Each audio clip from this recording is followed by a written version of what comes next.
Hello everyone, it's Dave here and welcome back to the Complete Guide, and it's part 12, and today I present to you Formula 1 2001, the very last game for the original PlayStation.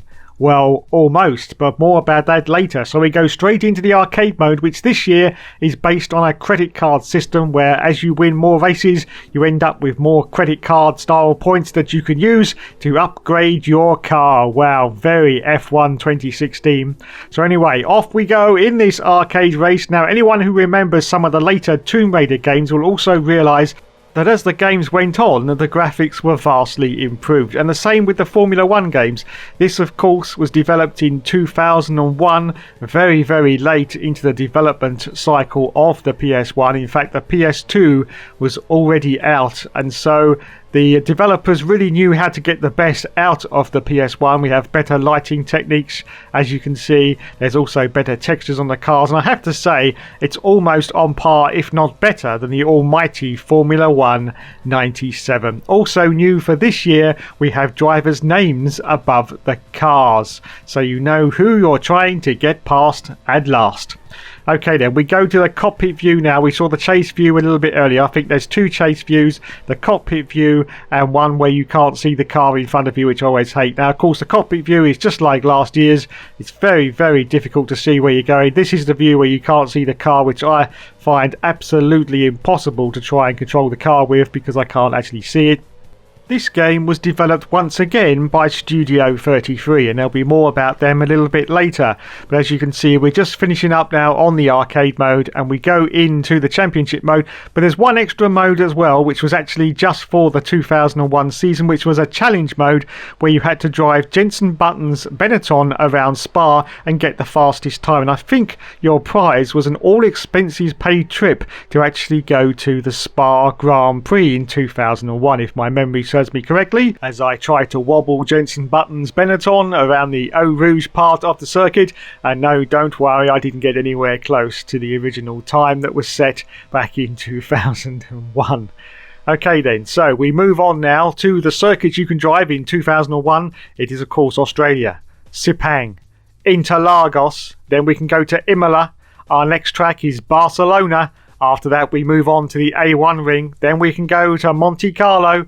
On to Montreal is the next track, then on to the Nürburgring. After that we can go to France at Magny-Cours, and then Silverstone in Great Britain, the Hockenheim and the Hungaroring, then on to Spa, on to Monza, and our next track is Indianapolis of course, and then Suzuka. Okay, so our teams and drivers are for McLaren, Mika Hakkinen and David Coulthard. For Ferrari, Michael Schumacher and Ruby Barrichello. On to Prost, Gaston Mazzacane and John Alesi. On to Minardi, Fernando Alonso in his first year in Formula 1 and Tarso Marquez.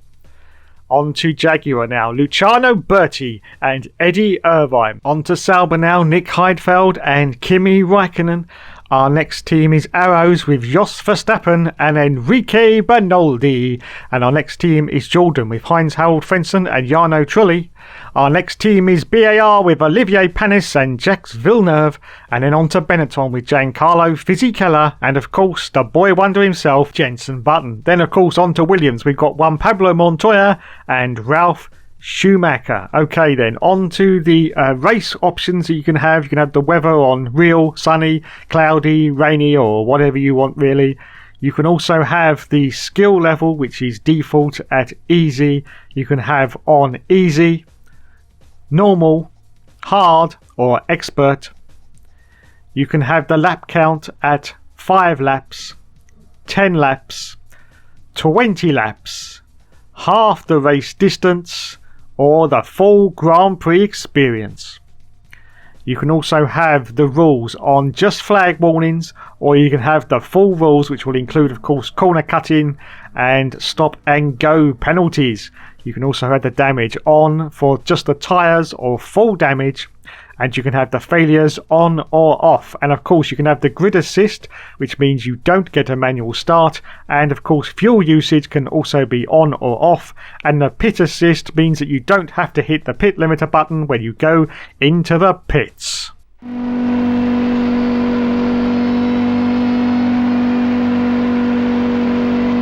top spot we Michael Schumacher. Second on the grid is Rubens Barrichello. Taking up third position is Mika Häkkinen. Fourth on the grid for Buck. On the third row in fifth position is Coulthard. In sixth position, Giancarlo Fisichella. God bless you, Murray. Sadly, this was the very last time that Murray Walker was in a Formula 1 game, apart from the PS2 version. So the 5 lights go out at Monaco, and it's away we go. We're currently in Fernando Alonso's Minardi, because, of course, this was his first year in Formula 1. We're coming down to turn 1 now. Let's see how bad it is. Well, I have to say it's not too bad. Oh, my goodness gracious me, I've completely spun the car. Now, of course, in previous games, this would have been a total disaster, but new for F1 2001, we have assist. Yes, you can turn the ABS on and the traction control just like real life at the time. And I have to say, as I've mentioned in the previous games, F1 99 and F1 2000, the steering does feel like you're steering through porridge, but with the assists on, it does kind of neutralise the effect, and you do have a little bit of fun with this game. Yes, you do manage to actually keep it going in a straight line. Oh my god, I completely shortcutted that chicane, as you can see, but it doesn't really matter. So the graphics look pretty glorious, I have to say. This, of course, was the last game in the series, so they pretty much knew how to do it by now. As we got a yellow flag, I think a car has exploded. Yes, it's one of the arrows. He is out of the Grand Prix. So we move on to the pit stop now. I think it's going to be one of our standard statistical screens. I don't think we're going to see any of the pit crew as we come in for our stop now. Let's see what happens. And yes, it's just a standard front or rear wing adjustment, fuel and the tyre pressures, and away we go. Okay, on to the news that you all need to hear. Firstly, sadly, there is no career mode in this game. You just hop into whichever car you want to pick, and it's away you go for the whole season. Also, oh my god, I've got a stop and go penalty. It looks like I have exceeded the pit lane speed limit. Oh my goodness, so I'm going to have to come back into the pits again. Also, sadly, you cannot drive as yourself. It's not possible in this game. There's more bad news, I have to say. This game is not compatible at all with the PS3. This game only works on the PS1 or on the PS2, but I have to say, even on the PS2, it doesn't work very well. So really, I would say it's strictly reserved for the PS1 or any sort of emulation software that you can get for your PC that you could run this on, to be honest. Studio 33 was a game developer from Liverpool in the UK. It was once partly owned by Psygnosis, making Newman Huss Racing, Formula 1 99, Formula 1 2000, Formula 1 2001, Formula 1 Arcade, and Destruction Derby Raw for the PlayStation, and Destruction Derby Arenas for the PlayStation 2.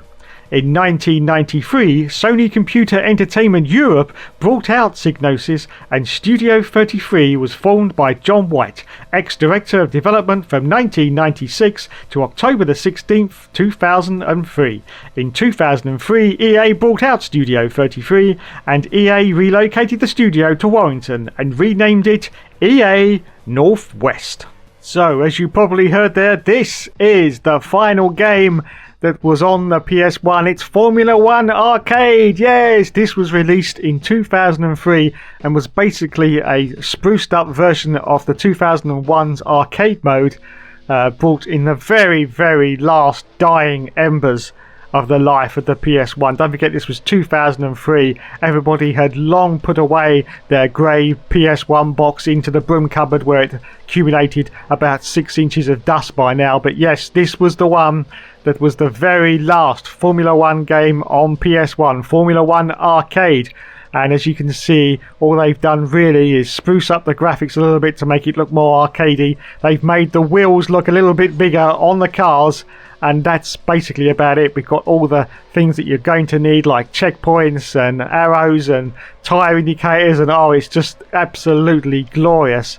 Formula 1 Arcade. At one point the tyres actually blow up into like big balloons, but I haven't actually got it on this clip. But yes, as we can see, it's a glorious thing to behold, and the pit's approaching.